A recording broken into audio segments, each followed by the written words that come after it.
সবার উচ্চশিক্ষায় শিক্ষিত হওয়ার একদমই দরকার নেই। যে দেশের বিশ্ববিদ্যালয়গুলোতে গঠনমূলক গবেষণামূলক শিক্ষা পদ্ধতি বা শিক্ষার কোনো সুযোগ সুবিধা নেই, তো সেই দেশে উচ্চশিক্ষা সবার জন্য না।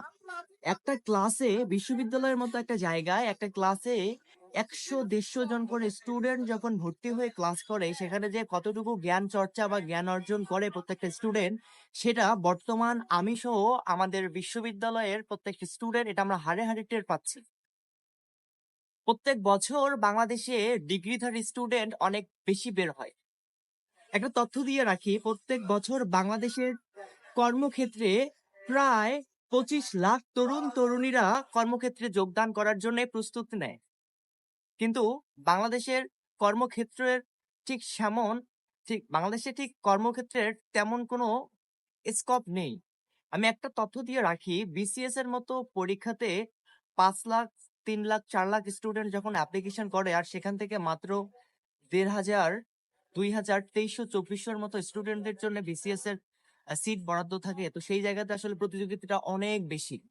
আমরা গঠনমূলক, আমরা গবেষণামূলক, আমরা প্র্যাকটিক্যাল নলেজ বেস কোনো পড়ালেখা করছি না, যার কারণে এশিয়া মহাদেশের সব থেকে শিক্ষিত তরুণ জনশক্তি তৈরি হচ্ছে আমাদের মতো অনুন্নয়নশীল এই বাংলাদেশগুলোর মতো দেশগুলোতে।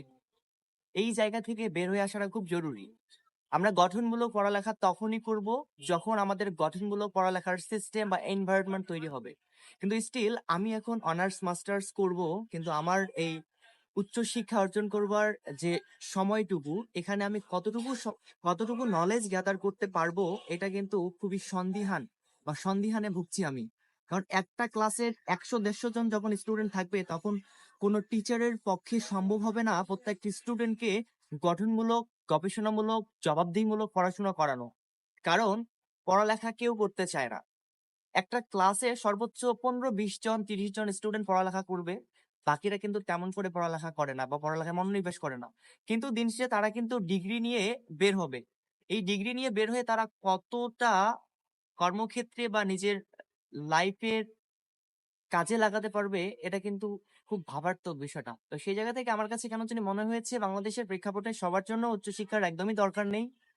যদি মনে হয় যে না, আপনি প্রপার সিস্টেমে প্রপার ওয়েতে পড়ালেখা করবেন, হুইচ ইজ ফাইন। আদারওয়াইজ যদি আপনার মনে হয় যে না, আমি ডিগ্রি নিয়ে বা পছন্দ মতো সাবজেক্ট নিয়ে পড়ালেখা করে তেমন ভালো কিছু করতে পারবো না, তাহলে আপনি ব্যবসা করেন।